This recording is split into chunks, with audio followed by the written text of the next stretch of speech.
H-Town, what's up? You know what time it is. It's time for the best 120 minutes of your day.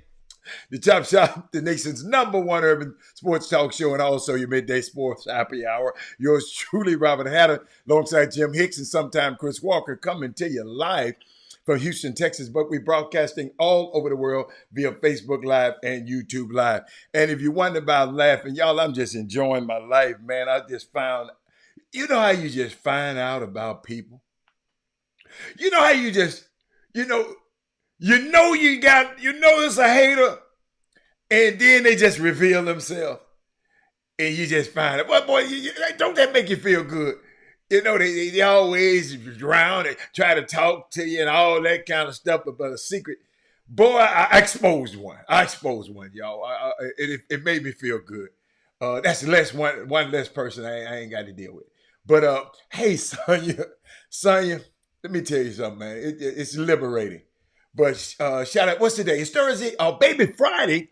And we call it Baby Friday because, in case you don't know, we're not aired on Friday. So this is considered the Chop Shop Friday. So it's just funny. It's funny to me that we call it Baby Friday. But it's cool. But today, let me shout out to my people on the feed. Let me go. That is Moody on YouTube. Chris Charles, Daryl Anderson, Belinda Jonica, Mindy Collins in the building. Let me see how many of that was y'all. Was that 5 of y'all? Yeah, that's 5 of y'all. And then on the YouTube side, we got Jeremy Davis, we got Corey Willis, we got Mr. Marcus Sketches in the building, Tyrone Caldwell in the building, Sterling Crooks in the building, D. Holcomb in the building. But I know it.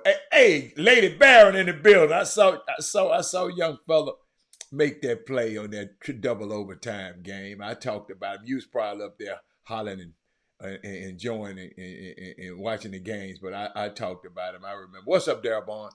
Darryl Barnes I'm prepared for you to Darryl Barnes. I'm prayed up for you today. So I haven't paid it. I don't know where I'm gonna start today. Y'all, so much stuff going on. What did y'all see out there today or this week that blew your mind? Tell me something that blew your mind, because I'm gonna rehash some stuff. I got to talk about some stuff.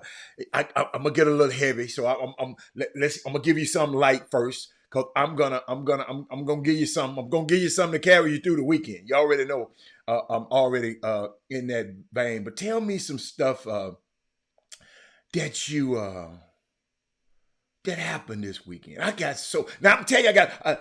You don't have to, because I got so much stuff. But I'm just curious.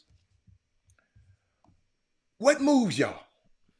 What in the sports field that the Aggie Lands? That's a good one. You know we're gonna cover that. Ricky Scott, we got to cover that. And Ricky, what is it? What is it about Texas A&M? Because I know you wasn't surprised. What is it, Ricky, that made you think about it? What blew your mind about it, Rick? Talk to me. Anybody else? Anybody else got some? But Rick, I just want to know. I want to know what? Because I wanted to know what blew y'all mind. He said an Aggie. That didn't blow my mind. Rick, really, it did not blow my mind. It's par for the course. I always felt that way about the Aggies. Always. Nothing against them. I just felt that way. Feel that same way about them people up in Austin that Alfio loves.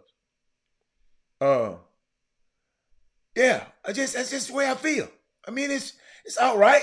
You know, I'm just one man.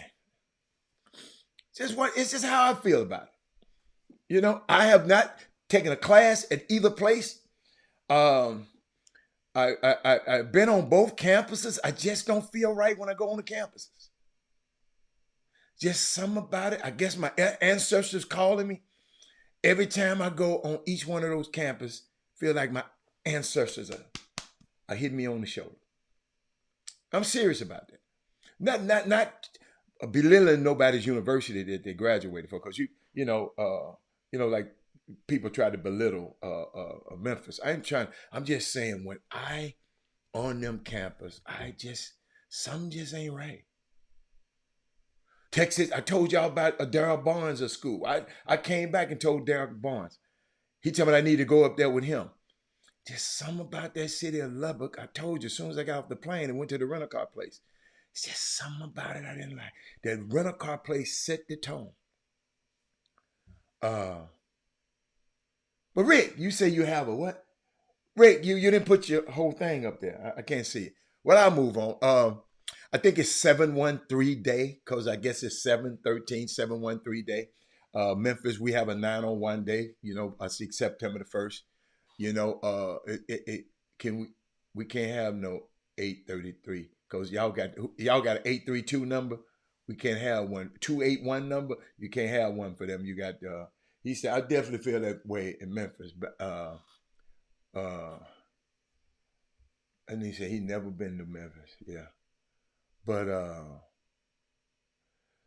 yeah, it's what's up, Eric Harris? The man told me you got that wine. Eric, you like your wine? Have you drunk your wine yet? He said, I felt like that when my daughter was considering LSU. Those oak trees felt like strange fruit hanging from them. I didn't feel that way at LSU. I didn't. Maybe because the people I was with, you know, I went to tailgate several times when Patrick Peterson was playing there. That wasn't bad. I'm just trying to. I'm serious. I'm serious. Those two colleges, the only two I felt that way about. I mean, those three colleges. I'm trying to think of some more.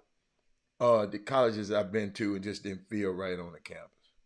I love them HBCU schools. I ain't gonna tell you. I love every last one of them. I love every last one of them. I'm just trying to figure it out. Y'all just making me think. I love how y'all make me think. Saw some last night. Did I? No, I did not. Yes, I did. Yes, I did. I did. I just didn't cue it up. But and by the way, everybody, don't be alarmed about when I got confused. And y'all got to understand when you know, I got confused with the band thing. That was my fault. My fault. Everybody on YouTube has that option. It ain't that you done nothing wrong. So tell everybody when they come on who are Kendrick Lewis, you all right, Doc? No, it ain't you. Everybody on YouTube has that band. And I didn't pay attention to it until I went and looked at it again last night. And right after the show, I looked at it. So nobody is banned. Nobody. It ain't. It's just got an option for me to ban on YouTube. And that's what it is. It was not, y'all haven't did nothing. And I want y'all please tell everybody, you know, who I said that to. I apologize. I hope them guys weren't offended. I thought it was funny. He said, man, that Hamlin had me in tears with Pat Tillman award. I didn't see it. I didn't see the whole awards last night. I just saw bits and pieces. Pat McAfee. Pat McAfee had a couple of jokes.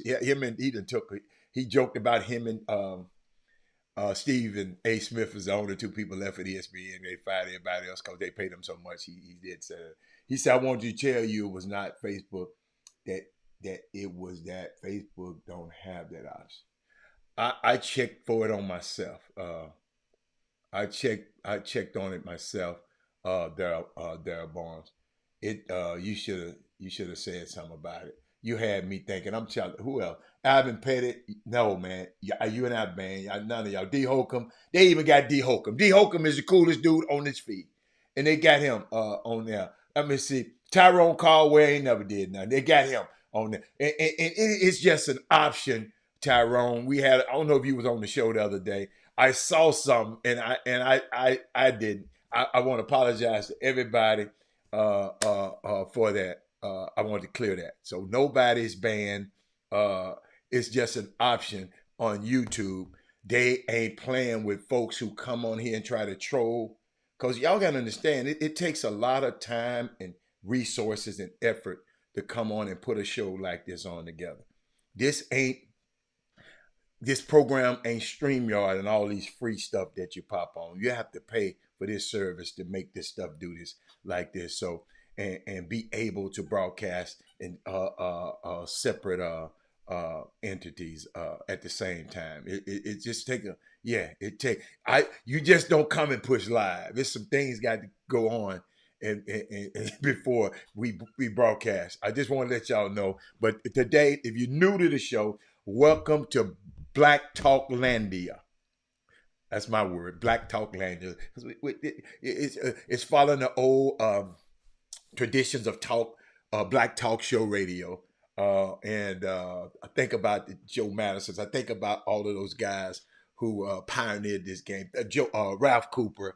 When I got to Houston, watching him and listening to him on the radio. That's the only guy I used to really like. And and it's so funny that, and then Ralph would, and then find out Jimmy knew Ralph, and then it's unbelievable, man, how this stuff worked.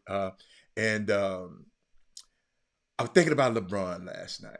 I'm really, really like him. He really won in life. No, you ain't. No, see, I'm glad you came on. You are not banned, Rod Wells. Rod Wells, you're not banned. You're not banned. No, it's all YouTube. I guess y'all let people. It's all YouTube. What's up, Freight? Freight. But welcome, like I said, to Black Talk Landia. But that LeBron James, man, I'm just. I am going. Y'all know secretly, and Chris Walker be telling y'all, because me and him be, when we be in our when we talk privately, I talk up LeBron, but when I'm on the show, I don't talk. I just be against the LeBron sexuals. But I love LeBron James. I don't call him no king. I don't call nobody no king. Ain't but one king of kings, so I don't call nobody no king. But I like LeBron James. But the ESPYs, I didn't see it, but I had to stop because I just watched. Share the show, everybody. If you haven't, share the show. Thumbs up if you're on. But I sit there and watched. I watched Savannah, his kids last night, and her introduction of him. I had to share that with y'all. I wanted to tell you what I think. I think LeBron James is the baddest Mom.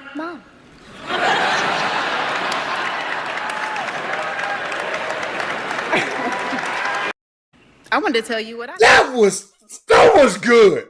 And y'all remember now who was writing that stuff? Because you remember the writers are on strike. So they couldn't write the jokes. Who wrote that joke? Who wrote that joke? I had to go back and see it and look at it in context. Why she did it and how she did it. Man, LeBron James really won in life, man. I mean, you know, you got all these crazy girls coming over here talking about LeBron. Man, that man won. I'm telling y'all, that won my heart. Won my heart today. I really, really. I mean, yeah, it touched me. We got this guy, man. You know, I'm watching him. You know, flying down to Augusta, grabbing a clipboard, coaching his son team, texting back and forth with Darvin Ham, talking about, is this a good play to run? And he talked about his wife. He talked about her. And with reverence. And she was looking at him like, yes, yeah, you sure right. Because you done put me through it, bro. And you know it. They not perfect. You feel me? You're not perfect. You know, people, but guess what? As far as we know, man, great situation, man. I can't talk about. I mean, why are you looking at the woman's dress? She's a married woman, but she was wearing that dress. But I just love examples like that. I love it. I just love it. I just love it. That image. It's a great image. It's a great image that a lot of these young guys need to follow. Let's see what else. Quarterback on Netflix, pretty good. That Patrick Mahomes, something else. On Netflix, if you have time, watch Quarterback on Netflix. Following the quarterbacks of Patrick Mahomes, Kirk Cousins, and what's the other kid? Marcus Mariota. You know, the top, you know, the also ran, you know, different levels of quarterback. I think that was hard. But I didn't see DeMar. I can't wait to watch it. They honored Melo. I heard about they honored Melo. It's unique, man. I mean, you know what? I want to share something with y'all before I go into the Aggies and the Tuberville. Like I can't let him off the hook. I can't, y'all. I just can't. We can't. We got to. I want us to know. And what I've found out, everybody don't watch every bit of the show. Some people go restrooms, people go here, and sometimes I have to repeat this stuff. But I was thinking about something. I saw this post, Dale Grigg. I saw this post, and it's the end of the week. I got to get you something to take you through the weekend before you get to church on Sunday. And I saw this post of this lady working out, Sonya. Share the show because somebody else gonna need this one. I'm gonna tell you. And she said she said she was working out and some lessons she learned by being at the gym.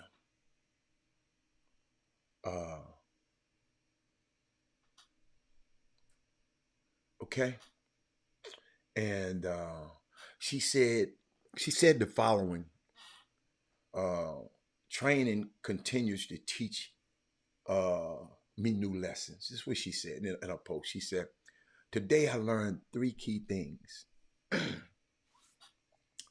She said, number 1, balance is an inside job. When I invest my attention into what the other girls are doing in the gym and about how they look, how fast or slow they're going, how their clothes fitting, and etc. She said, I struggle to find the steadiness and attention that gets me through my sets. My work is focused on my own progress. She said, it's given worry about yourself, she says. When I pay attention to me and invest my full attention to what I'm doing and what are the little ways that I can grow and get better, I notice I'm not shaking as much. My lunges get deeper. My weights get heavier. Then she said, 2, what's up, Herman? Progress is not a zero-sum game. Can I do 12 pull-ups right now? No, not today. But that don't mean I don't try to do as many as I can.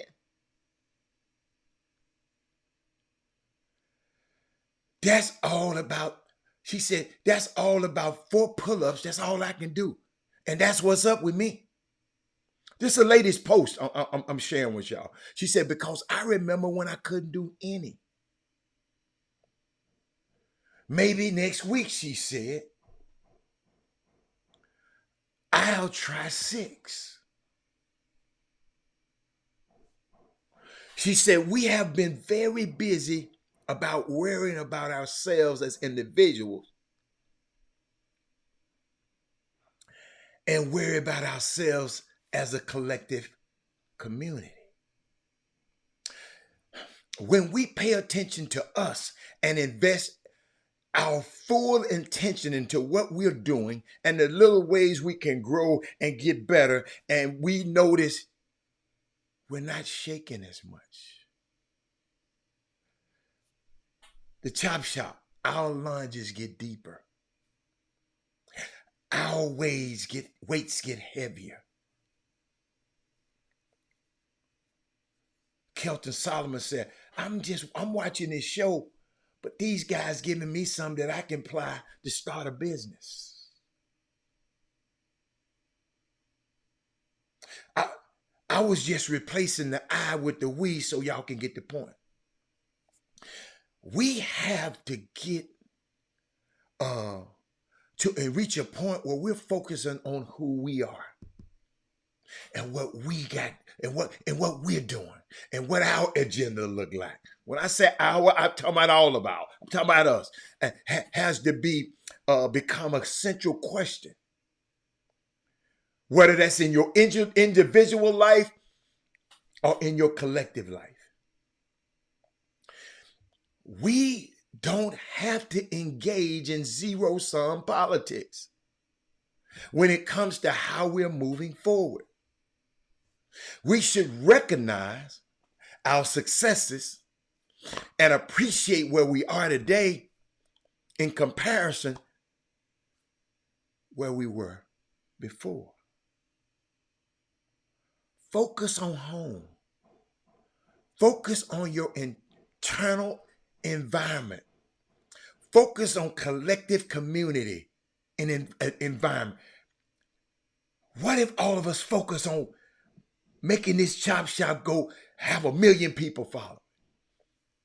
Because the reason why I say this, nobody else cares. Who else giving y'all this information every day? Nobody else cares. Nobody else cares how we do as a people or individuals. Listen, nobody else cares. They're showing you that. If we can get busy making our own successes, our own primary point of focus.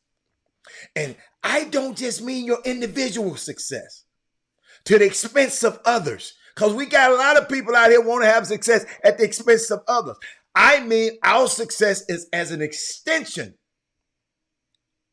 of the village, and the village would be fine. I need us to remember that, because a lot of us right now are in a position where we are still defining success according to people who create success models that excludes us. That's why I don't never whine about the Academy Awards and the Emmy Awards.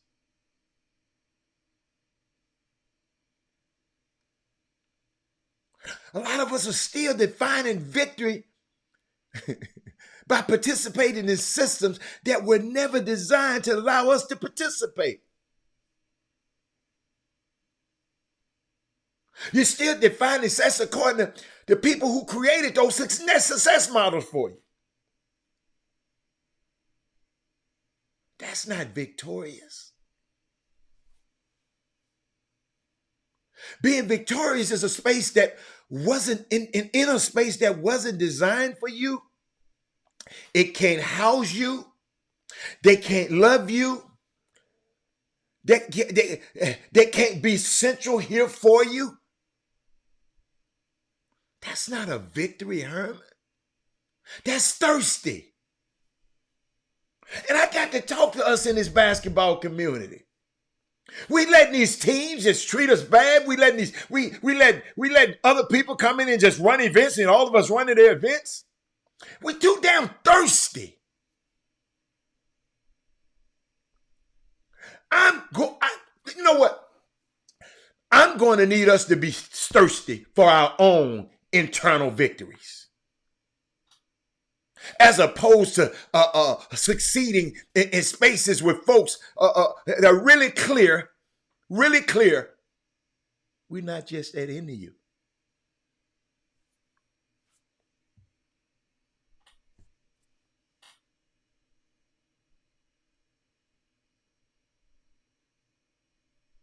New lessons.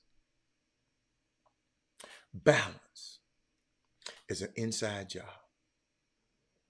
Let's invest in our energy and our attention and our energy on what we're doing and how we're moving forward and our agenda, what our agenda is. Y'all, I'm trying to build this platform. So when Herman Scott has a business, we support it. If Ivan Pettit has a business, we support it. I'm going to take a quick break, right quick, y'all. I got somebody working in my house and they need me right quick. Hold on 1 second. Yeah, man.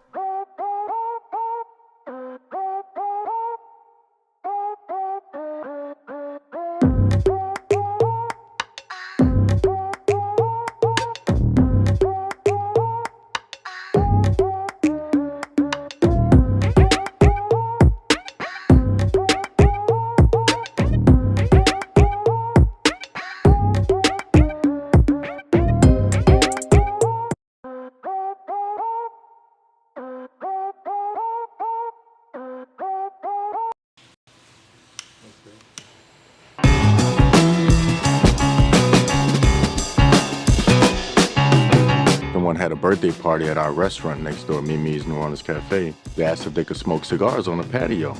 Told them yes, and they stayed a little late, and they said we don't have anything like this in this area. So we decided to pray on it, and collectively we decided to move forward. You know, there's a need for it. This is this old part of Richmond. It's growing. The new courthouse is right there. The sheriffs come here. We get their full support. They just had a function here a couple weeks ago, and we get everybody's support, and we're just going to continue to grow with the community. We have baby grand. Welcome back. I'm frozen. Why am I frozen? I wonder why. Let's Let's see what we can do. Let's see. I'm not frozen on that one. Let me see if I go back. Hold on.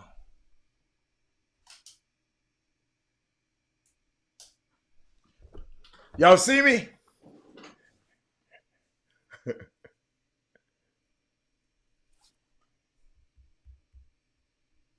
Y'all see me yet? Oh, I'm back. I'm back. I froze up, y'all. I had to wing dang doodle some stuff around here. But you know when we talking about stuff like this, how I already know it's gonna get crazy. Here I am. So I was just saying our new lessons is the balance is an inside job. Let us invest our attention and energy in what we're doing and how we're moving forward and what our agenda is. And let's ensure that our agenda don't require. Y'all got to hear this now. Y'all got to hear this. Y'all got to hear it. Wow. God. This why I was trying to shut off on me. Because I'm finna give you this. I got people working around the house and they needed some information for me. But hope they're not too loud. Let's ensure that our agenda don't require other people.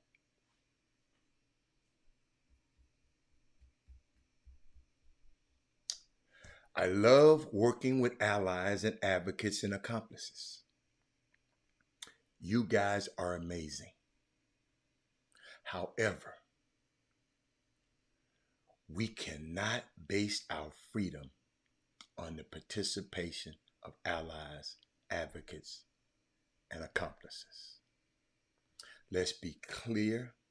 The plans we create, imagine no one, just imagine no one else would be there to help us.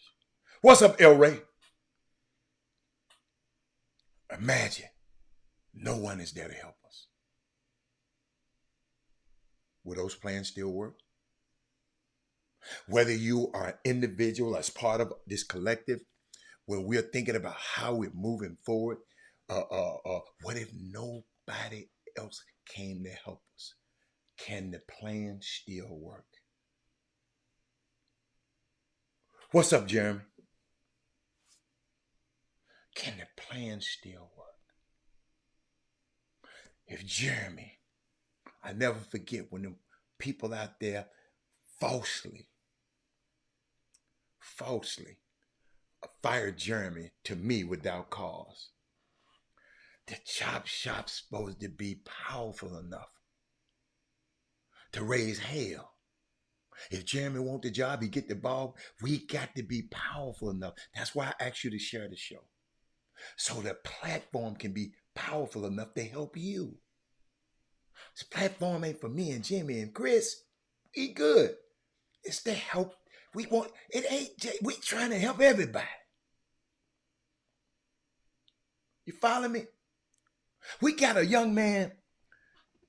If any one of y'all go to Chicago, man, one of my friends, a partner, Eric Boone told me, man, Thaddeus Moody was a jewel. He said, man, the man came to support and watched my daughter play volleyball every single day I was there. Because this happened on the Chop Shop. L. Ray Dixon, do y'all understand? I know most of y'all understand, but we got to make sure this thing got to get to millions of people. Then we have a Thad Moody in every city, in every continent, everywhere.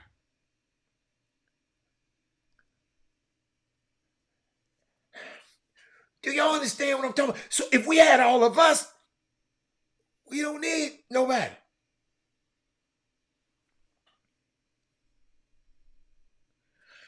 I know it's rough. I know it. Just think about it. Think about it, man. Thinking about this. Roland Martin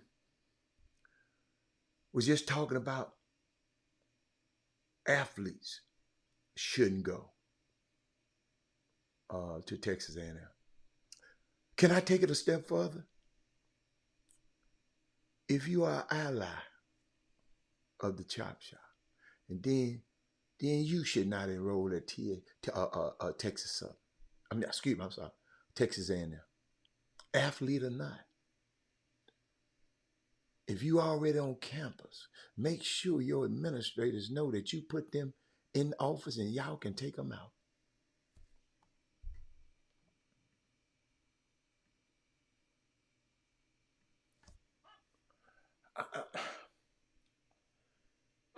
When I think about this Tuberville guy, think about this young lady who just changed parties. Black woman infiltrated and let all these black folks vote for her, and she just switched parties. What's going on out here, y'all? Oh, I like that. I like that. Nicholas Best. Nicholas Best. Nicholas Best. Nicholas Best. Whatever our agenda is that we're trying to do, we shouldn't wait on Tommy Tuberville to help us get it done.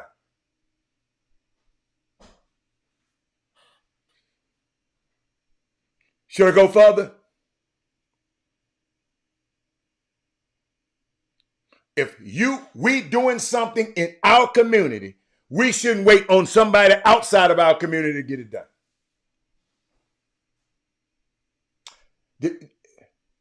I thought it was separate, but I'm glad you asked me that. What does that mean? Our agenda. Our people who look like me and us, people on this show, our agenda.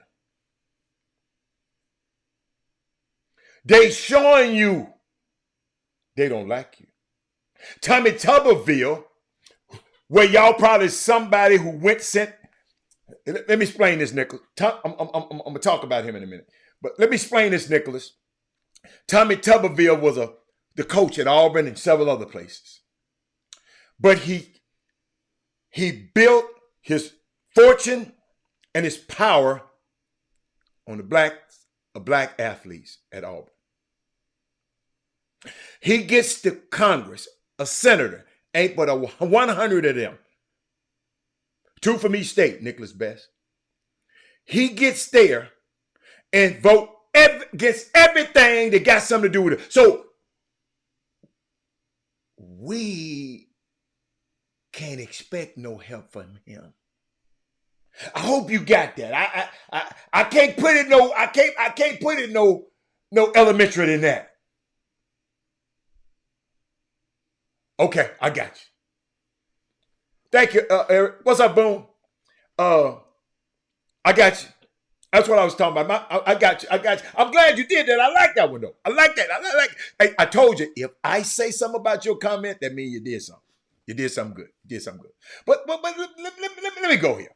Because we just don't understand, y'all, how much power we have. And the only time you have the power is when they coming in your home saying, I want your son to go here. I love you. You got to think about this. A family that's close to me went up there and signed with the Northwestern coach, and the son is up there right now. He's trying to get out now, but they didn't even see. The coach gave them a pitch. Oh man, that's gonna pass over. That little old stuff ain't gonna. And they signed with this dude and sent his son up there to Northwestern. I talked about that. We hit on that. Just Google Northwestern University. They just fired the coach. Got some of the worst behavior, and I'm gonna finish it because Jimmy came in and interrupted me yesterday. I'm gonna finish some of that behavior that was on this campus. What my man? What Nicholas Best? They had it where it was a time on a football team, not no powerhouse, a football, academic school, not a powerhouse team. They put all the black dudes, black players on defense, and all the white players on offense, because they said, The black players more athletic. The white boys think better than them.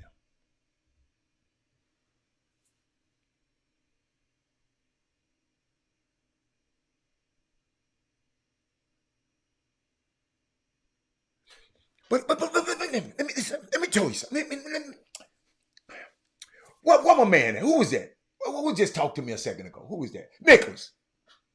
Nick, I'm glad you're here. Boom. I'm glad you're here. Y'all need to share the show because I'm finna give you some. Yes, Eric.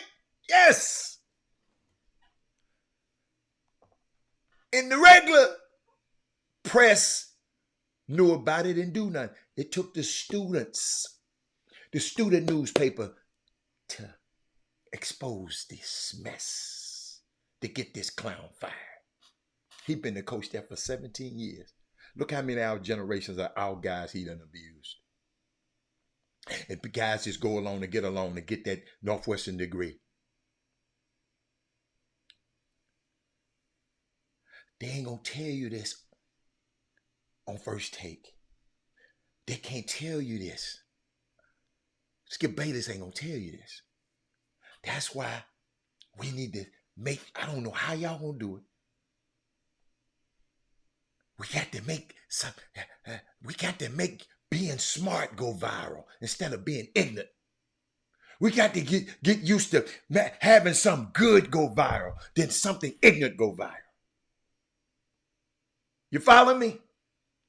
Someone said something, y'all, that really, really stuck with me the other day. And I want to share it with y'all. If it stick with me, I got to give it to y'all so I can get it out. If you've been living in a food desert for 30, 40, 50 years, and I hope y'all know what a food desert is. Google it. Okay? This is places, bad neighborhoods around the country, no grocery stores, no way you can go get fresh fruit, no way you can get, it's a desert. Okay? All right? And they have never given you a grocery store.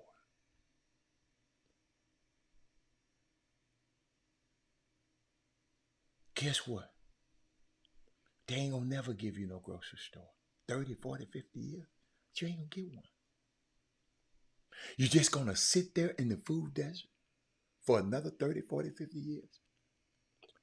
Are you gonna figure out how to do food cooperatives? Are you going to figure out how to grow your own food? Are you going to do what every other society had to do? Is figure out how to make their way forward.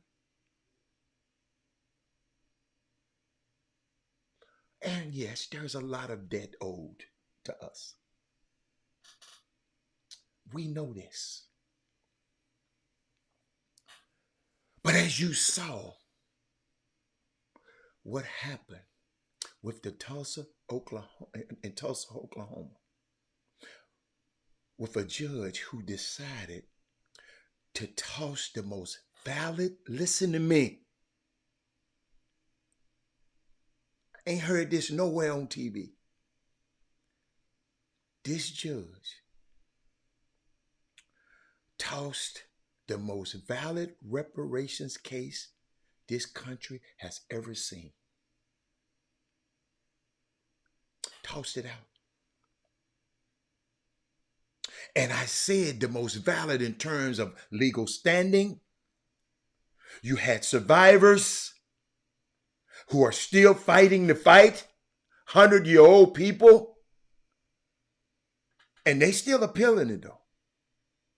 Shout out to Demaria Solomon Simmons for his effort, the lawyer, his effort and the work of all those folks up there who are organizing around this and the Justice for Greenwood Coalition. Shout out to all y'all. This little, and I think she was nominated by Trump. Find out for me, that is Moody. I think she was. I'm not sure. Think about what I said. Thank you. I said something to make Darrell Barnes say, wow.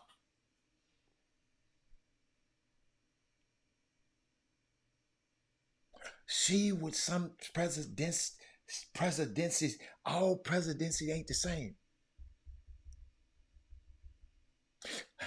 I take it's the lesser of two evils. What Hillary, lock her up.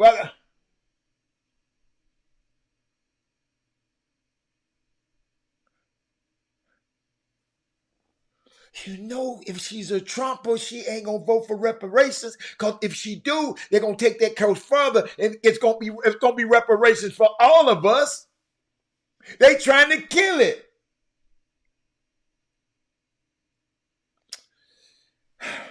Let me get back. Let me give me a drink, man.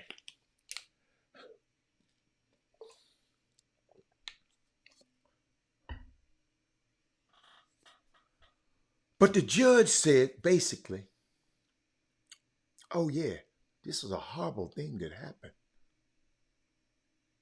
We've got victims and we got proof. We got claims and all those things. But we're not interested. We're moving on.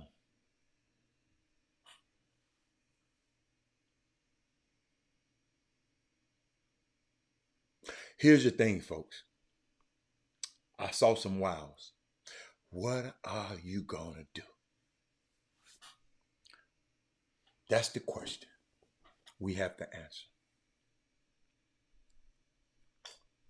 How do we get busy building the village, Nicholas Best, now that the folks we know owe us something, said that they are not going to give it to you? And who gonna check me, boo? Donald J. Trump nominated me to this post.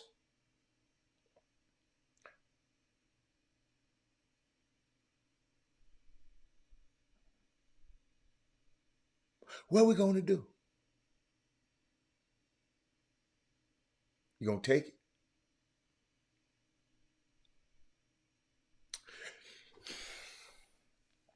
Once it's clear, and you have to have clarity about what you can, what can and cannot happen,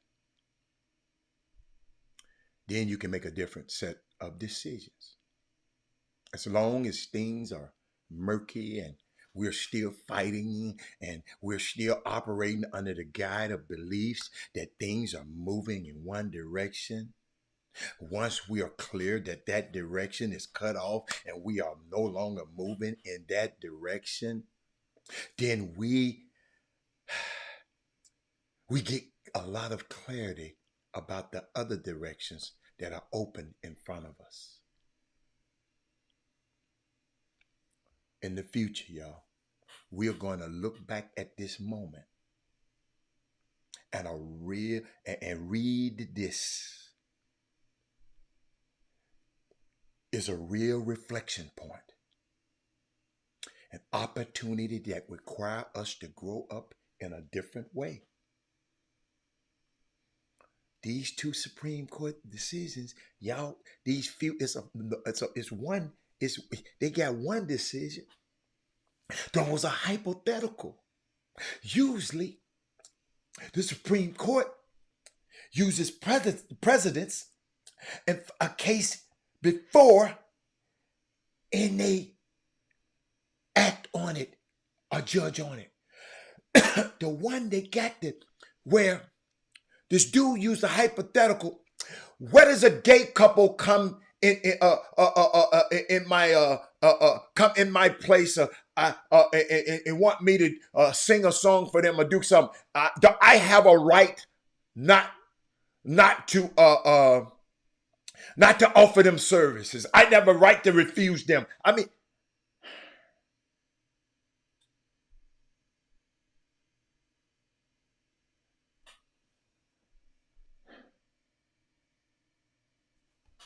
A hypothetical.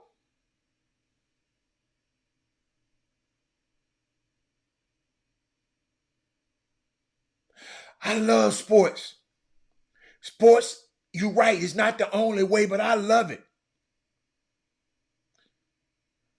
Because if some of these boys say, I'm going to quit going to Alabama, I'm going to quit going, I'm not going to go to Auburn, Texas A&M, I'm not, all the black players on Texas A&M football team say, I'm not doing nothing to y'all hire this lady and give her tenure, it'll happen. But you scary ass people ain't going to do it.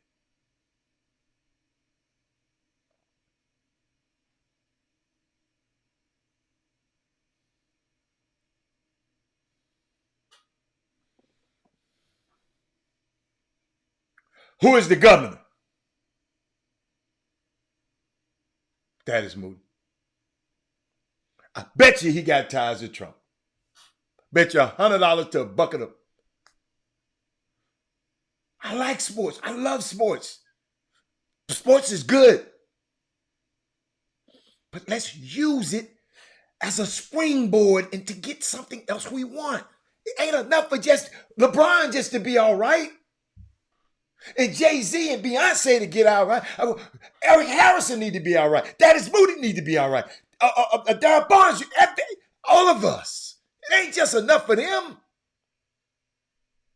Y'all, we keep looking, well, that's them. No. We need a 1,000 LeBrons building schools around here. And funding these colleges. There's no way a HBCU should be not have no money.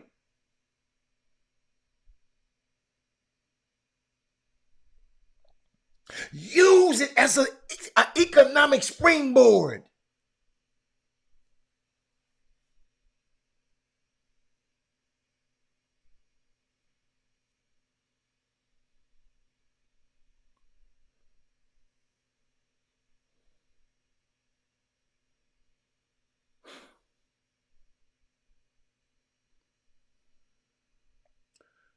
Then we get a lot of clarity, man. In the future, we're going to look back. I told you on this moment. Opportunity that required us to grow up in a different way. And I don't mean, listen, I don't mean to infantilize us. I know, I don't mean that. But the reality is that we've been operating under a misinformed opinion. Thank you. And historically, I might also say, it has been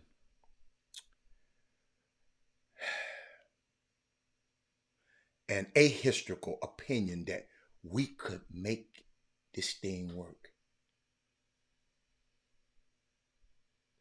But it did.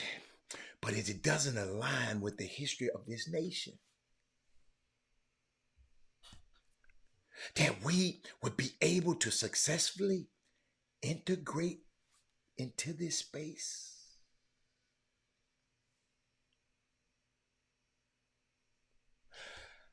I read a phenomenal article, man, that really outlines for us the lengths to which this nation has gone to ensure that we would never be able to actively integrate. We would never be effectively move into a space where fully recognized as human beings. We gave it a shot now. Things are crystal clear, and we got to figure out when to move forward. I'm really excited about this part of the conversation. We are going to thrive, but on our terms. We got to talk about the Tommy Tubervilles of the world. How we sending our kids How many people on here, son, is headed to college right now or going to college right now? Are they playing for a black coach? How many? Just put it on the screen. See, that is Moody without me even knowing. I'm glad y'all put it up there. Barry McDonald, I ain't playing no games, man. I don't kid, man. This stuff real, man. See, I work in the sports world, but I live in this other world. I live in this world that'll let LeBron James and all of them get on. They'll let them get on ESPN and ESPYs and say everything. Hey, you don't, Kevin Freeman, we already know. I'm gonna find anybody on this feed who sent their son to play for a black coach.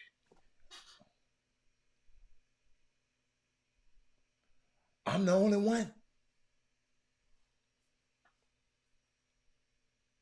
I'm not asking you to do nothing I didn't do. We had a lot of options. That was a deal breaker for me. I knew he was going to get a good education wherever he went.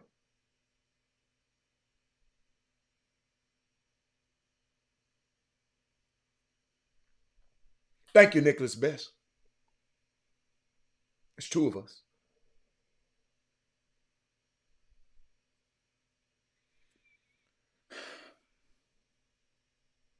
I never forget it. Kevin Freeman. I get a call from my son telling me he's sick.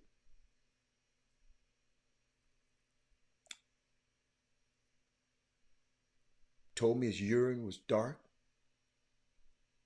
I told him, send me put some and send me let me see what's going on. Call my doctors.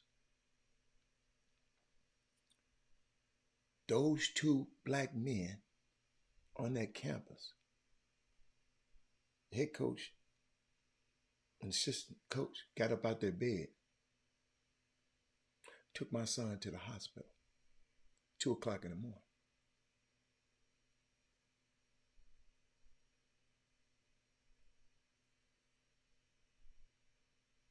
I'll never forget it.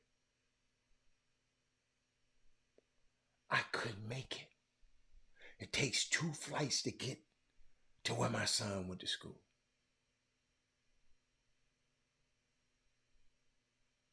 But till I got there, them dudes, I got there the next day now. Don't get twisted.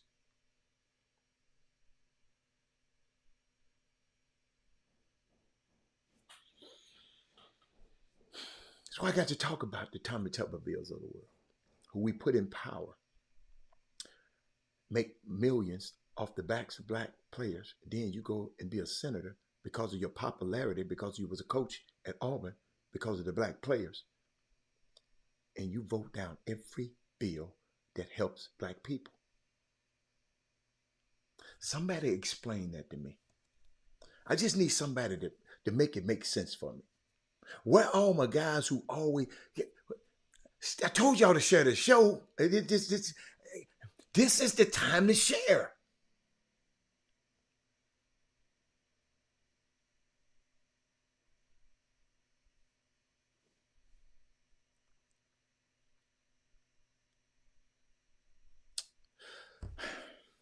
Tommy Tuberville, who is not only holding up, listen to me.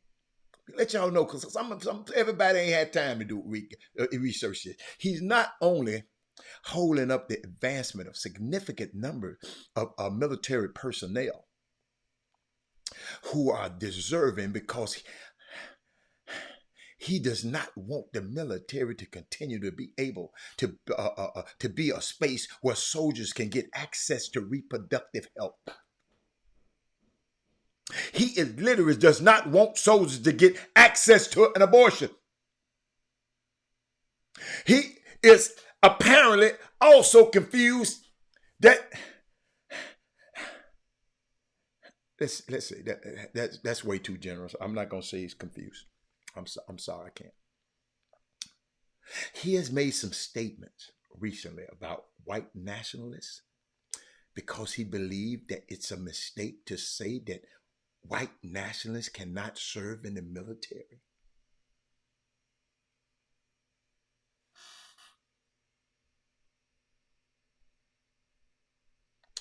Let me remind you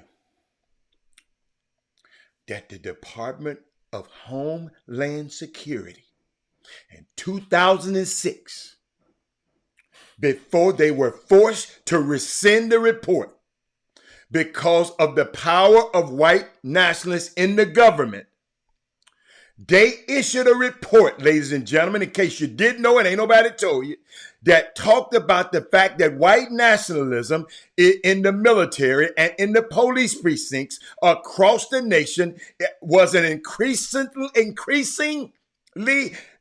domestic threat, domestic terroristic threat.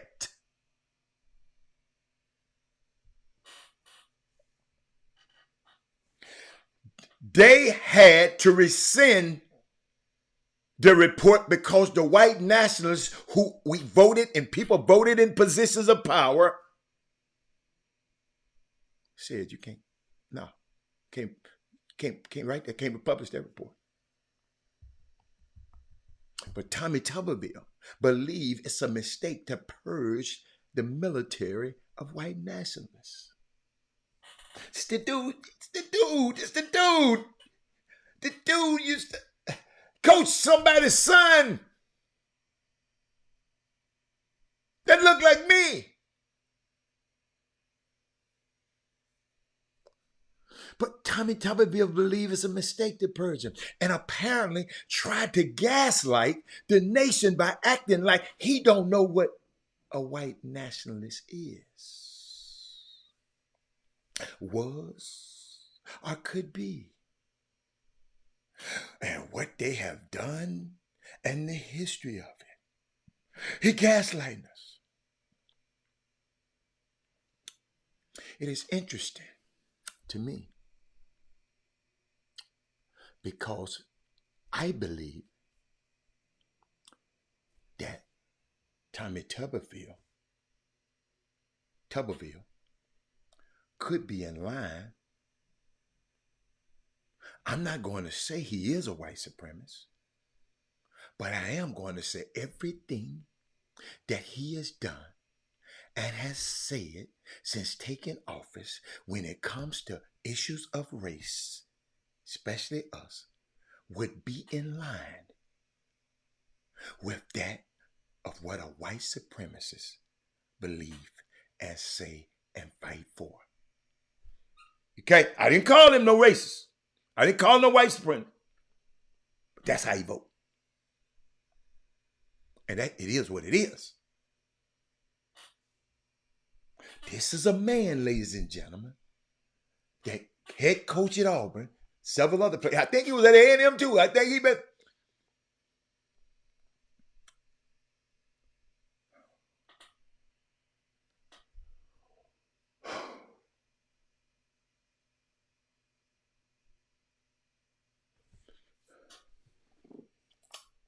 Can I talk to y'all for a second?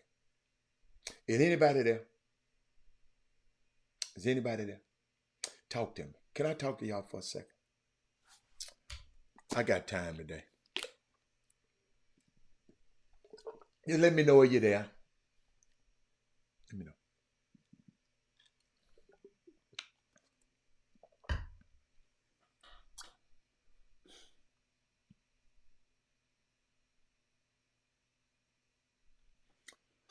Is anybody there? Somebody say something. I'm going to wait. I'm going to wait. Because I don't think y'all got, I don't know if somebody, is it still on? All right. Okay. Thank you, Barry. I guess everybody in the restroom, they doing something. All right. Barry, there's been this idea that calling someone a racist in its of itself was a superpower for us. We've known that for a very long time. at least the 60 years of integration, that calling a white person racist was like the most horrific thing that can happen to them. Even more horrific than the racism that they even had participated in, that got us to call them racist in the first place. Darrell Barnes, what happened to that power? It's no longer there. They don't mind being called. There's no more.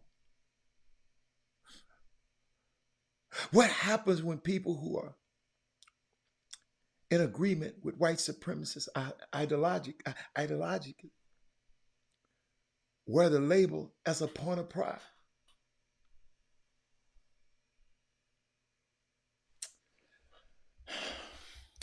Y'all got to watch this. Y'all got to watch this. Share the show. I know this classic. Y'all got to watch this.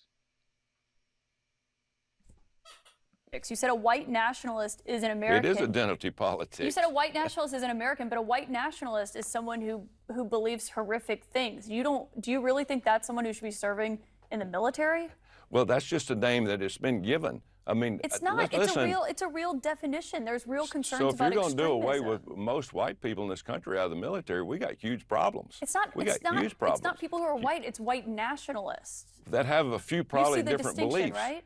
That have different beliefs. Now, if racism is one of those beliefs, I'm totally against it. I am totally against racism. But there's a lot of people that believe in different things. Is racist, Senator? Well, that's your opinion. That's your opinion. But if it's racism, I'm totally against it. I am totally against any type of race, or any type of racism. Explain why you continue to insist that white nationalists are American. Listen, I'm totally against racism. And if the Democrats want to...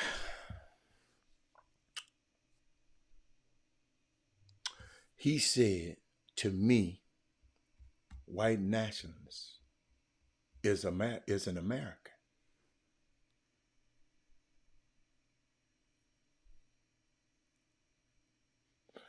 That was Senator Tommy Tuberville from Alabama and is a Republican. Listen to me, y'all.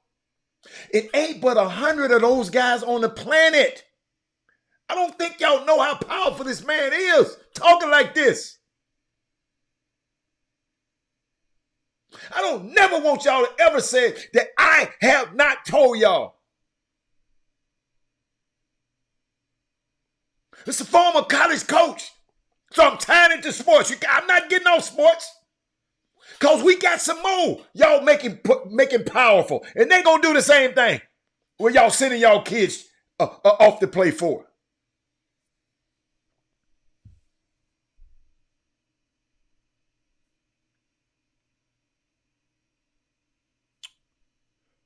Could I be I'm an American. Could I be a black person and still be a white nationalist? From what? By that definition, I can. First of all, he is obfuscating the issue. Because we know that he is very concerned about the fact that white nationalists are being purged out of the military, or there is a desire to purge them out of the military. Let me go there. The idea that white nationalists, that Tommy Tuberville is American,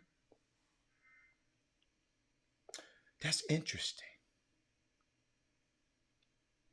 Because that would seem to indicate that Asian American could be a white national. Latino Americans could be white nationalists. Black people could be white nationalists because they're Americans.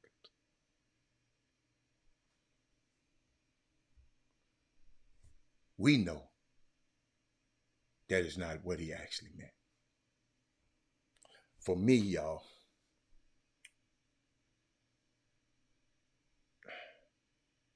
this is a real signal that he believes real Americans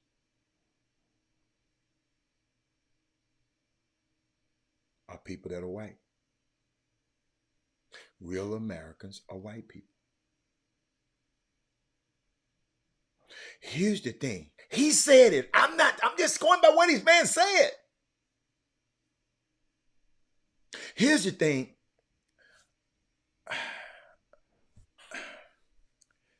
Here's the thing. It would be one thing if Tommy Tuberville, y'all listen to me. Y'all talking.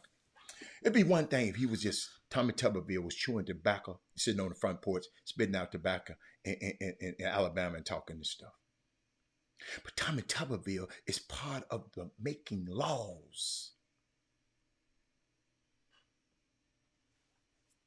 holding up appointments.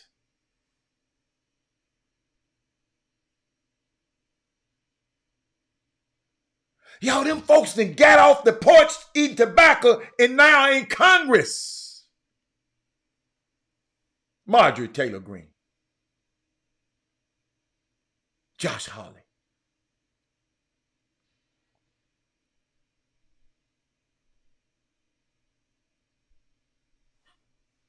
Get y'all. Tommy Tuberville is using his power right now to prevent advancement of well-deserving military personnel, y'all, because he don't like the way the military continues to provide equitable health care for people with uteruses, women, in case you ain't figured that out yet.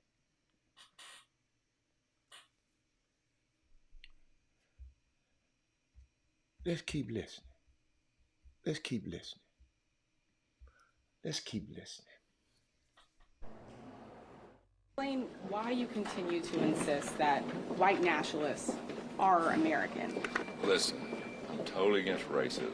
And if the Democrats want to say that white nationalists are racist, I'm totally against that too. But that's not a Democratic definition. The definition of a white nationalist Well, is that's your someone... definition. My definition It is the racism definition. bad. The Next definition, question.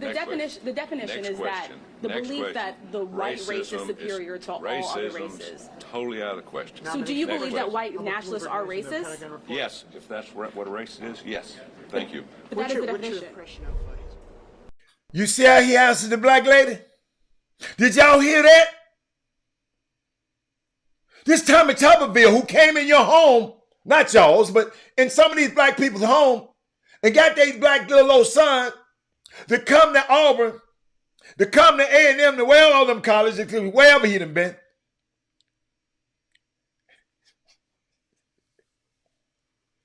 Yo, I'm just giving it to y'all, man.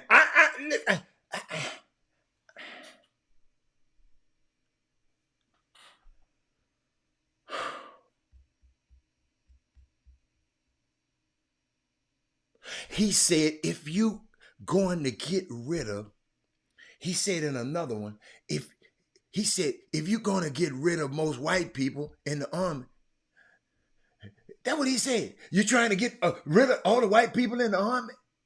Nobody said anything about the white people. She was talking about the white nationalists.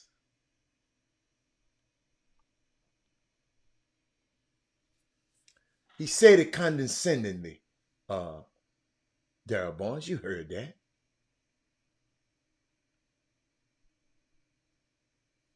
She was talking about white nationalists, man. And I would like to quibble a little bit over her definition because she didn't say it. White nationalists, I believe, Dr. Johnson, Dr. Jason Johnson gave the definition years ago, and I thought it was fantastic. I don't know if y'all had this. I'm going to give it to you. Dr. Johnson said, white supremacists, and this is a loose paraphrase, y'all.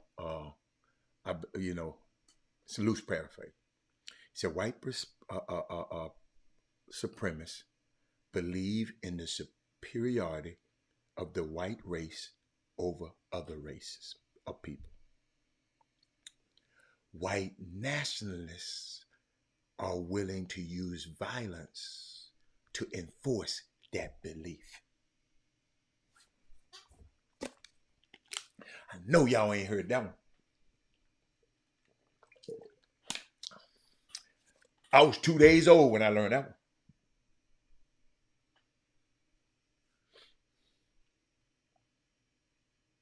Did y'all hear me? Do y'all understand it? Dr. Jason Johnson. White supremacists believe in the superiority of the white race over other people. White nationalists are willing to use violence to enforce that belief.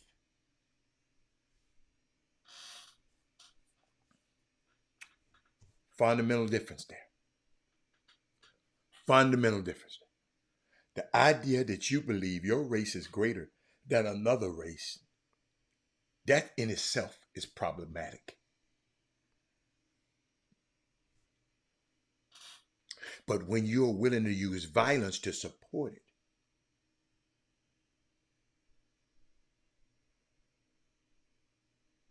when the Department of Homeland Security back in 2006 and 2007, and then the report before it got rescinded because of the power of the white nationalists in the Congress, when they talked about the fact that the white nationalists in the military as a domestic terrorism threat. And then they talked about the fact that white nationalism and the presence of white nationalism growing in the police departments across the country was a terroristic threat. That's a problem, Tommy Tuberville. Then he go and say, well, I guess what? I've been around more minorities than anybody in this Congress. Man, Cory Booker in there. And Tim Scott, well, maybe more than Tim Scott. I don't know what Tim Scott been doing. That's what he said.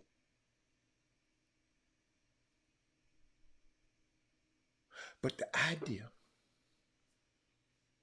that he believes that when he says white nationalists, he is really talking about white people.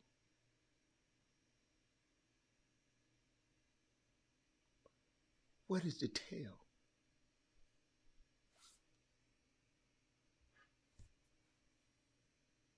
And the reporter picked that up. Y'all, we should be pretty clear. But we are still in the sorting, we still in this sort of a post-crumbling of integration reality where folks like Tommy Tuberville are still keeping up the pretense that the word means things like affirmative action. We thought that it meant something, but the Supreme Court says, no, it didn't. It didn't mean what you thought it meant. It means that black students,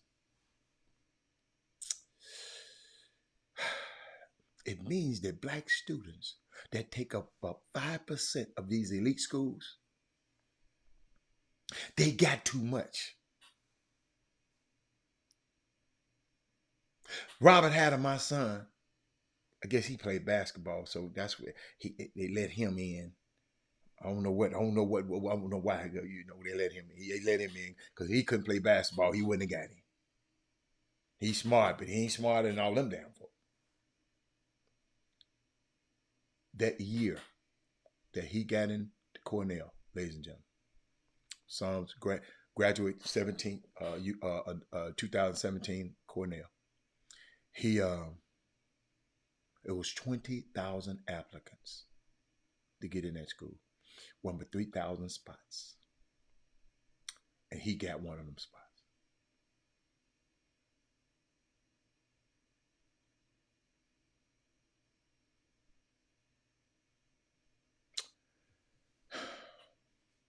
It means that the black students that take up 5% of these elite schools, they got too much. Y'all done gave them too much. That's too much. Not the 43% of affirmative action that goes to the legacy school, the legacy kids. But it's the blacks. Here's the thing, y'all. The gaslighting that we see here is going to continue because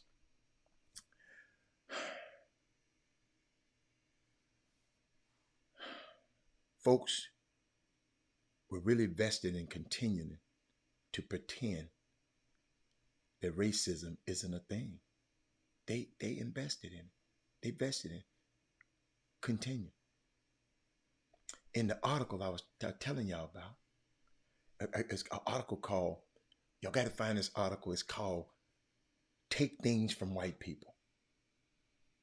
And it was an important, you Google it, you can find it, Take Things from White People. It's an article. Several things that the author noted. Very important things. He said, y'all check this out. I'm going to give y'all this and then we'll get back. He said, most white Americans, 57%, disapprove of selective college considering race and ethnicity. Boy, I messed up on that. And affirmative action. 80% of whites do not support reparations for the descendants of enslaved people, compared to 77% of black Americans, most of whom descended from enslaved people approved. The vast majority of black, Hispanic, and Asian Americans feel more need to be done to ensure equal rights for all. Only 40% of whites agree to the fact that most whites, 62%, thinks our country has done enough, or too much to give black people equal rights. These just data points. They really matter. When you have people in positions of power like Tommy Tuberville, as a coach, he said, I've had more interaction with minorities than any other person in the Senate. The world as we have known it is over. And it feels kind of weird to me because I've been studying this stuff for a while. Most people have no idea how this is going to turn out. Most people have no idea what the Supreme Court did. Most people have no idea until I told them today what happened in Tulsa. And they're not making the connection between these decisions and our reality as black people in this nation. This stuff is, y'all watching this stuff is, let me disabuse you of this nation. We are still in business as usual. Integration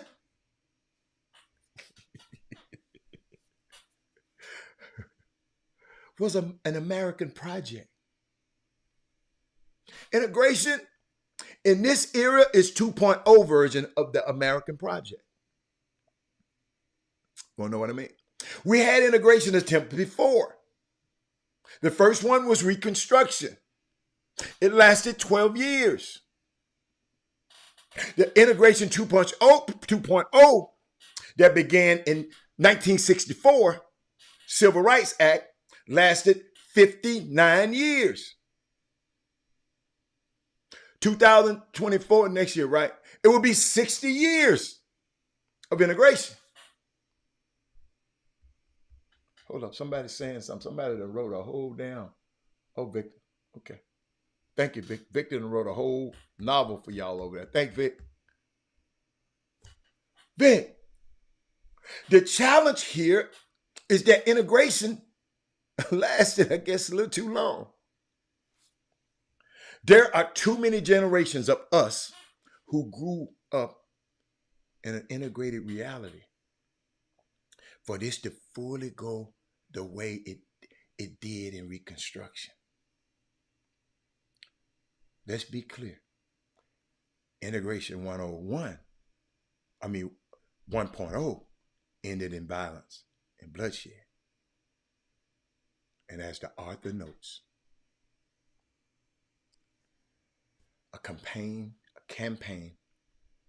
of white supremacist beliefs and white nationalist terror that might have killed more people than some slaves catchers did. We are going to have, ladies and gentlemen, to reevaluate about this world and where we are right now. No doom and gloom. I just have to give you that information. When I see our kids just going and just signing with anybody and just, putting these people in power, then I think about this young lady, this university professor, Kathleen McElroy. Bad mama jamma. Read up on her. She got all these, and these people told her, girl, we got you. We're gonna sign. They put it on social media.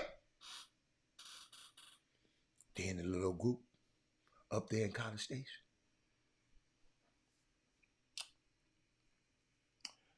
She's with that inclusion and equity and inclusion and diversity stuff. She wrote an article in the New York Times about it. We can't have her. We can't give her a 10-year. We got to be able to fire her black ass.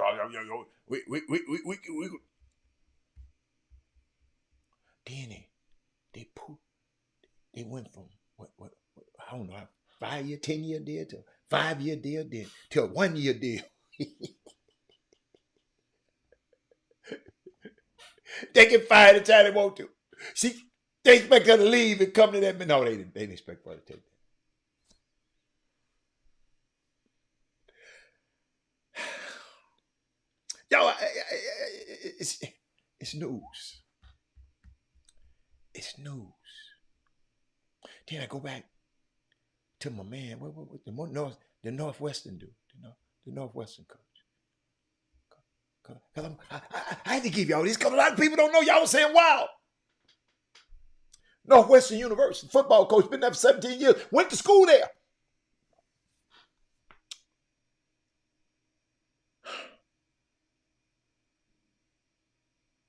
They said, when we think of out of control programs happening at football factories, like the SEC schools, or some storied program in the West,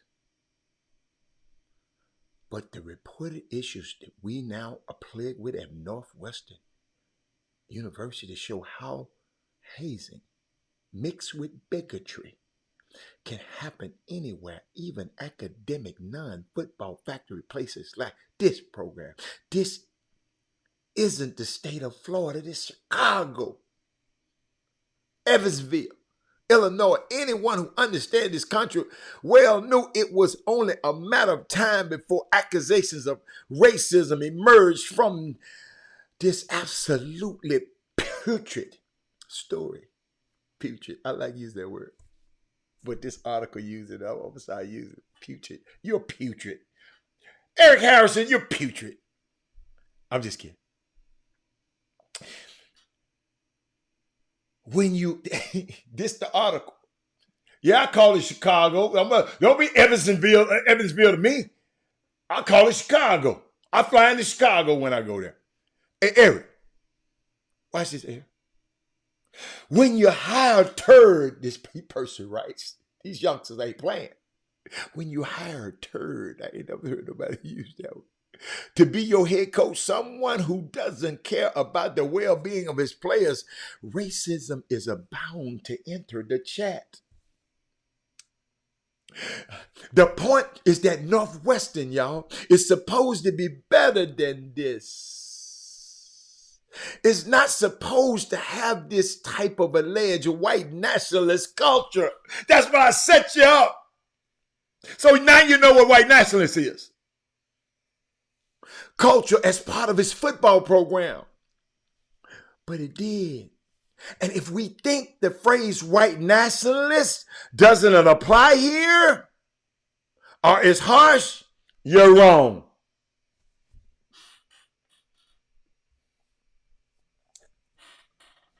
This quote by the, is that my phone? No. Hey, this quote, y'all, by the Daily Northwestern from a former Wildcat player is both infuriating and telling. He told me to read it carefully and tell me it doesn't scream in an attempt to destroy one's culture in favor only by white ones. Oh my God. Ramon Diaz Jr., who is Latino and played for the program from 2005 to 2008, he said the culture at Northwestern was hostile to him as a non-white player. He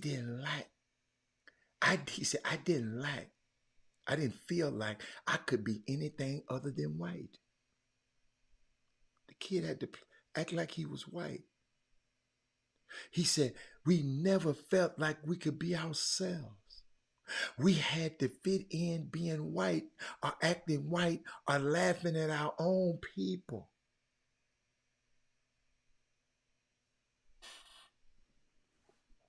When a young human being says something like this, well, it's devastating, y'all, and extremely telling. This culture secretly festered because people, perhaps well-meaning people, didn't think this type of racism exists at Northwestern.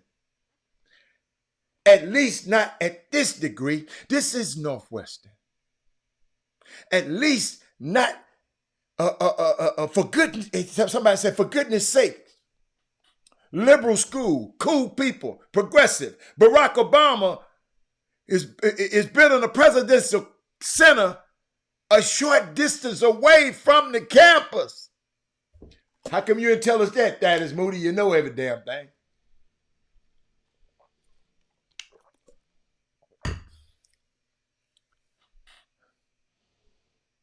It doesn't get more person of color than first black president. I'm reading the article. I'm loving this article. The Daily Northwestern,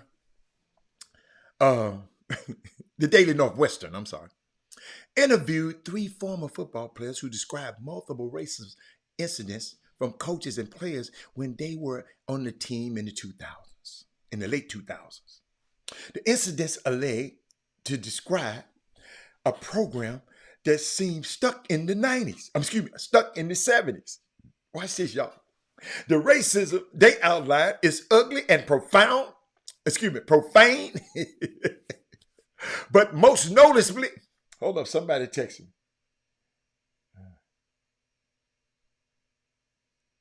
I don't know who that is. Okay, I got to figure out who that is. Hold on, man. Quit interrupting me, y'all. I'm on the show. Hold up, y'all. He said the black players. Hold up. Oh, they were stuck in the 70s. He said the racism they outline is ugly and profane, but most noticeably, it seems purposeful. It's purposeful, almost designed. The way an architect plots corners and angles when creating building plans. According to the players who spoke to the Daily Northwestern, black players were asked to cut their long hair, their dreads, while white players were not required to cut their hair if it was long.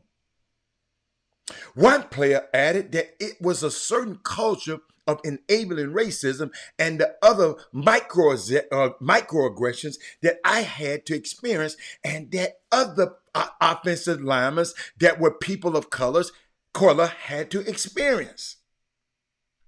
Diaz said that he was asked by an offensive line coach if he knew how to clean a dirty room.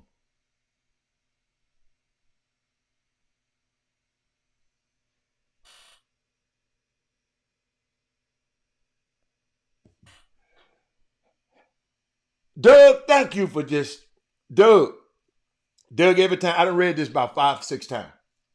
Every time I read it, I just get mad. These are so-called great coaches, you're right, have been getting exposed for the people they really are. Let me put that on the screen, Doug, so people can see that. See, Doug been dealing with these folks. See, Doug, now I see why I couldn't represent some of these players and these white quarterbacks. I go to the campus, man, they be running me off the campus. The coach never gave me access to the field. Only person ever gave me access to the field was Pete Carroll at USC. He let me, he said, man, he said, come on, go to work. That's when Reggie Bush and Lindale White and all them guys were there. He said, come on in here and go to work. Shout out to him. But let me get back. Let me get back, Doug. Doug. Let's see. What Diaz said. Diaz said, black players. Oh, here you go. He asked him, could he clean a dirty room? You know, the Hispanic the kid.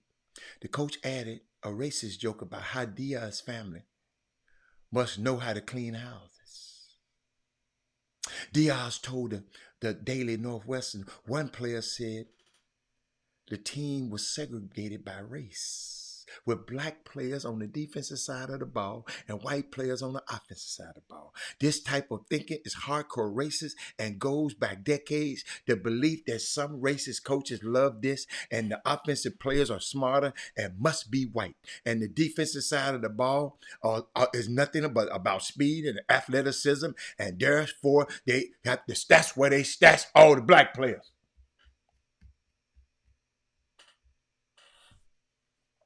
This is the same of the ugliest hierarchical racism you see in sports, and it was at Northwestern too. It's some old people like that.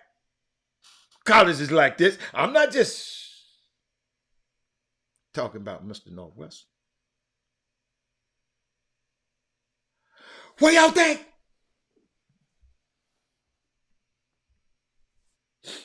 I gave it to you. I gave it to you like a TI is.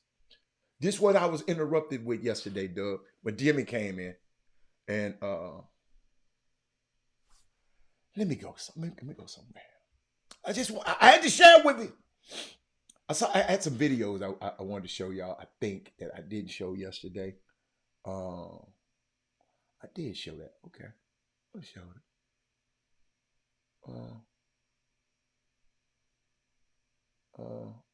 Might show this again. Need to show this again. And I want any black student who is an athlete, and if you are a parent of a top black athlete and you are considering Texas A&M, remove them from your list. No top black athlete and their parents should consider going to Texas A&M University and signing a letter of intent or a scholarship until this Board of Regents and the leadership apologizes to Kathleen McElroy, until they reinstate her offer, until they offer her tenure, until they reverse exactly what they have done.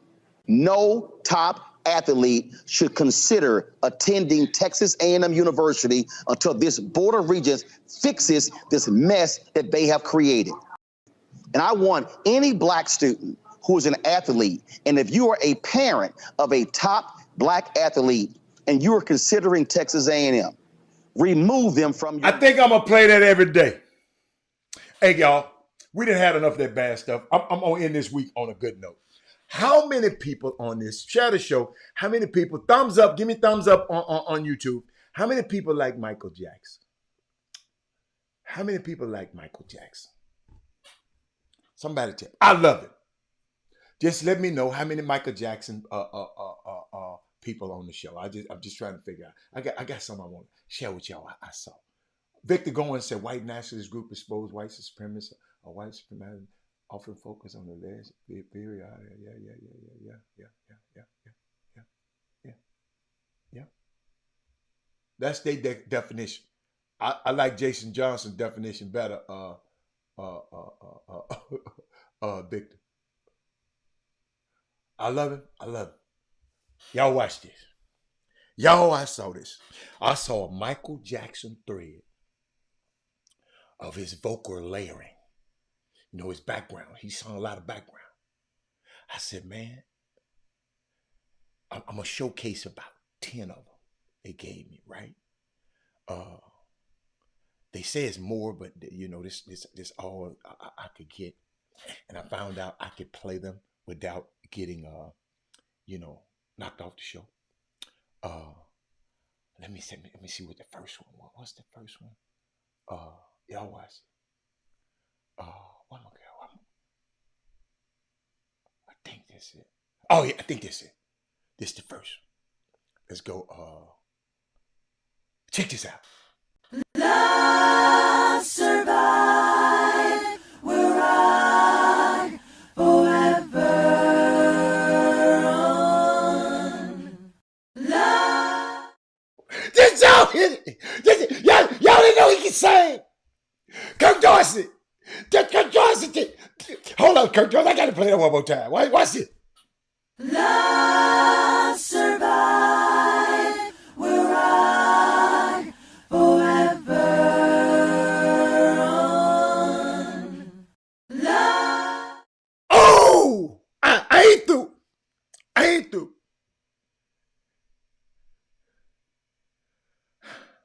Did y'all see that? Y'all better put some respect on that man's adult voice. James Morrow said, I had a lot of my friends who had made it a point to not accept anything for A&M. Hatter, have you heard of the monkey meeting? No, I haven't. But I can rest assured they probably have. Watch this one, y'all. Tonight,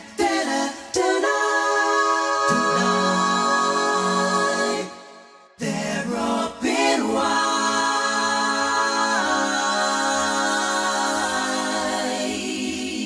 Now is the time, all through the night. Kenna, Della, Jella, Bella, here tonight. Kenna. That's bad, dude, man. Hey, hold up, man. Hold up, y'all. I'm not done. Hold up. I'm not done. Y'all got to just hold up a minute. It was insane. Insane. Hold up. Y'all know I got more. Hold up. Let me find it. You know I'm trying to find it. One more. Hold on. Where? Here we go. You're a vegetable, still they hate you. You're a vegetable, just a buffet. You're a vegetable, they eat off of you. You're a vegetable, still they hate you. You're a vegetable, just a buffet. You're a vegetable, they eat off of you.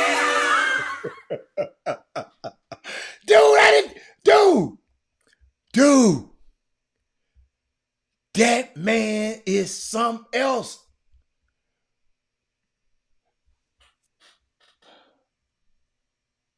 Watch this, y'all.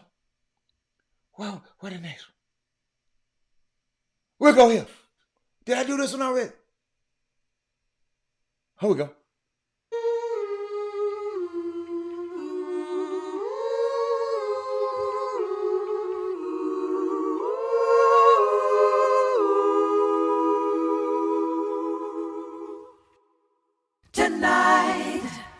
Gotta leave that 9 to 5 up on the shelf and just enjoy yourself. Groove. Let the madness in the music get to you.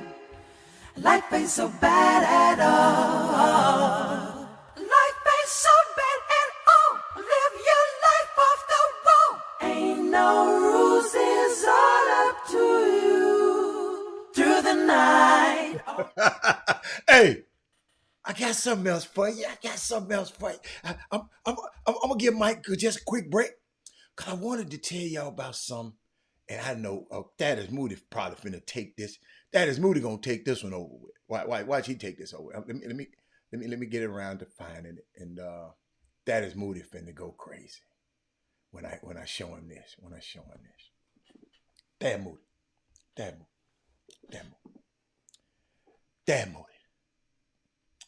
Well, where my man at? Hold on. I'm trying to find it. I had it. Y'all. Thad Moody. Did you hear? Let me look him up. I'm gonna go and put it up. Put it in. I ain't got time to be looking for it. Young man named Phoenix Gill charted a unique course toward college basketball. Watch Thaddeus Moody, y'all. Young man named Phoenix Gill, right? Phoenix Gill doesn't have any dream schools in his recruitment. Not really. Of course, there are a couple of programs that have been already offered the 6'4" guard, which had a special place in his heart. Gill grew up with an Illinois and a Northwestern. Check this out. A Northwestern parents. His parents' alma maters. One of his parents went to Illinois. One of his parents went to the Northwestern. So these two schools were part of his life. Illinois was the first to offer the class of 2025 recruit last summer. Check this out. Northwestern got on the board with an offer last week. Ain't going there. In between, he also landed offers from Toledo and Valparaiso. Valparaiso, right? And he was in Savoy on Monday for his dad's Savoy, Chicago, annual golf outing to support the of Cunningham's Children's Home. The young kid said, "I'm not saying that they're my dream schools, but they are two schools that growing up I was a part of because my mom and dad." He said, "It's a process, but what's so unique, y'all? This kid ain't played on nobody's summer team." Let me keep reading. Got an offer from both of them. He said it was a process. Kendall Gill is his dad, and Wendy Gill is his mom. Okay? They experienced himself coming, talking about him. He said the process he's enjoying now because he can relive the crazy days that he had when he was coming in school. But the young man not playing on AAU basketball, he said he diverges from the path, diverges from that fact, the fact that he's yet to play AAU basketball as a high major Division I recruit.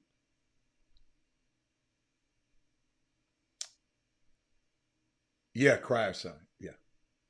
No, we're talking about Kendall. No, we're talking about Kendall Gill's son right now, man. What you talking about? I said, Crier, didn't nobody in Crier family go to Northwest? Listen to the story. Check this out, man. Did y'all hear what I said? He said after the season, all the AAU teams were calling me, asking me, where you going to go play? Can you play with us? Kendall said. He said, I haven't had teams from out of state calling me to have him play. He said, I just said, I'm no big fan of AAU basketball. I think it puts too much added stress on kids physically and mentally. They need to take a break. Phoenix isn't actually going without basketball, though. but not joining up just with an AAU program. He was back on the court last month with St. Ignatius, I guess that's the school, and Shine at the Riverside Brookfield shootout. I guess Thaddeus Moody probably went that. He also trains with his dad. He's also allowed to be a kid. Ladies and gentlemen, he's allowed to be a kid. Ladies and gentlemen, share the show again. He's allowed to be a kid. Let me give you some more Michael Jackson after that one. I'm going to come back that. I'm going to come right back. I'm going to give you a little bit more Michael Jackson. Watch this. Where I'm at.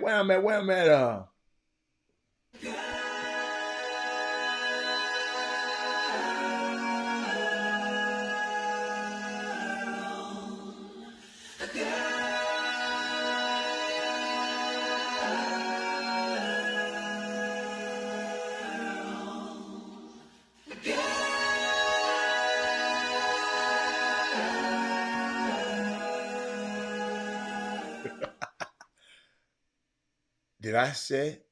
Kendall said he's allowing him to be a kid. He's allowed to go play video games. He's allowed to hang out with his friends. He doesn't have to travel every weekend to a summer tournament, AU tournament. He doesn't have the strain of coaches looking at him every weekend and picking him apart. I added that. And thinking, oh my God, I didn't play well that weekend. I need to play well this weekend.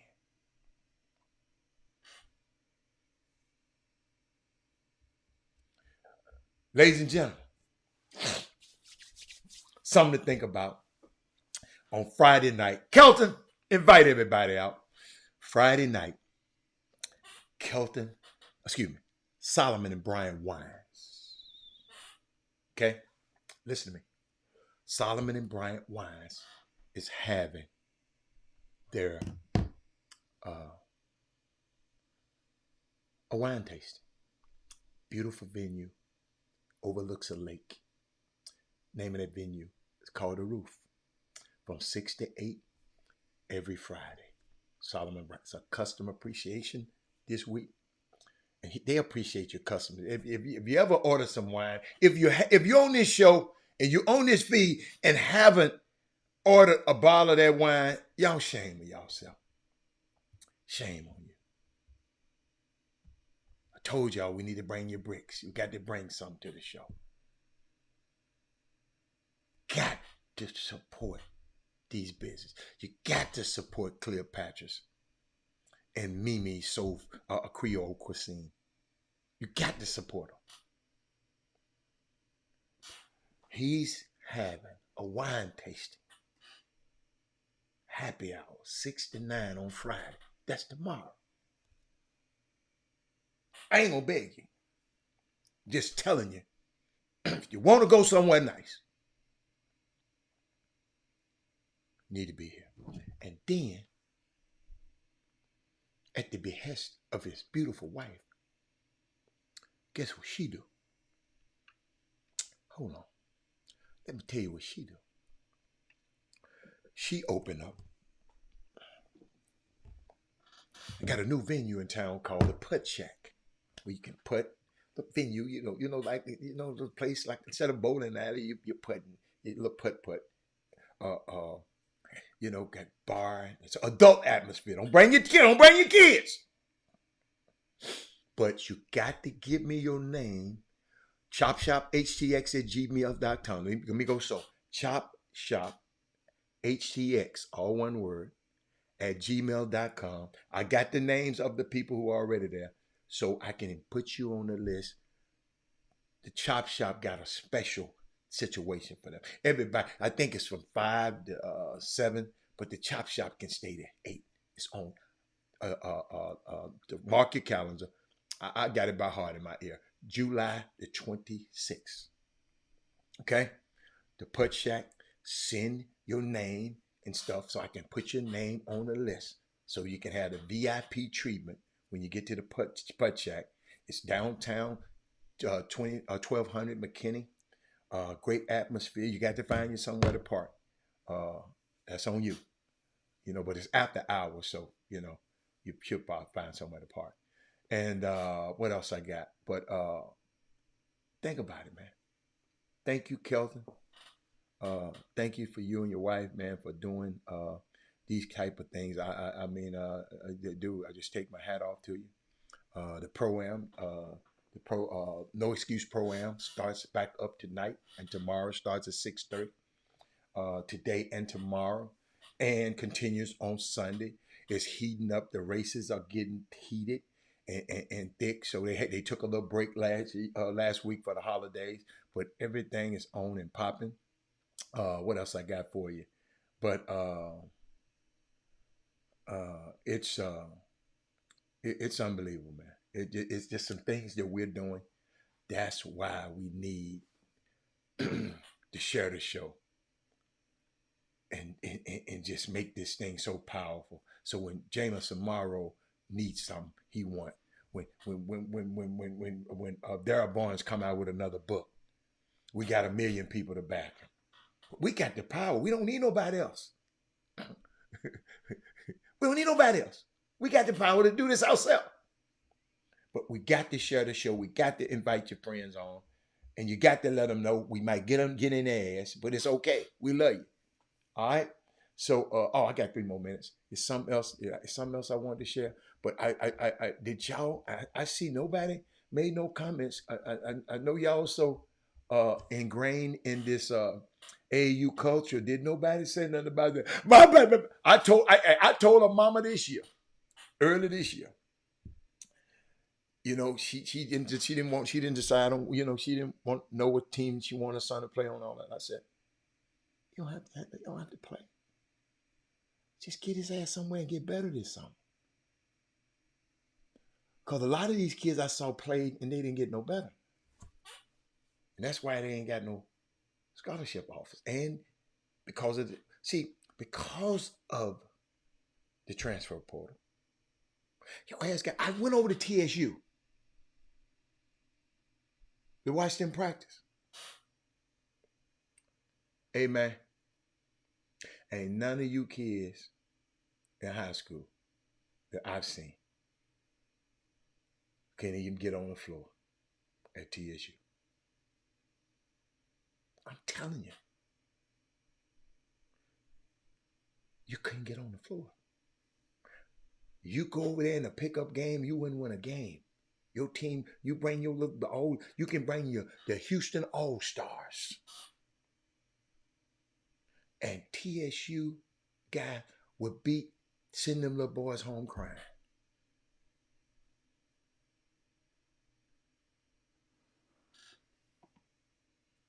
You follow me? You got to work on your game, man. You got to do the stuff I was telling you about that Anthony Black did. That defensive play I'm still thinking about it. Check this out. Everybody here ain't Paul George. Everybody here ain't Siakam, y'all. You understand? The teams y'all gonna go to, y'all ain't gonna be able to have the ball like that. So y'all gotta do loose.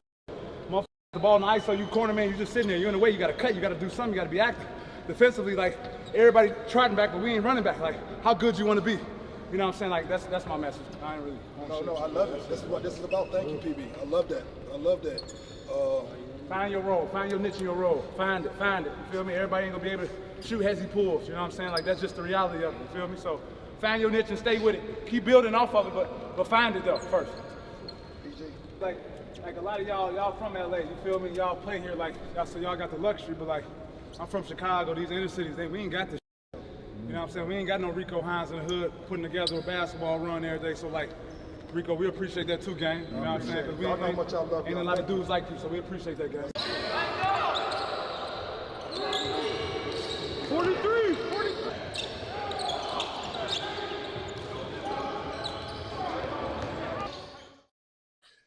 Y'all see how hard this game is? See, these other people try to fool you with all of this stuff. I'm going to tell you, this game is hard, man. It's rewarding when your son, I know you want to see your son because everybody else putting on their little, my son got an offer from here. My son got an offer from here. All of that. Yeah, okay.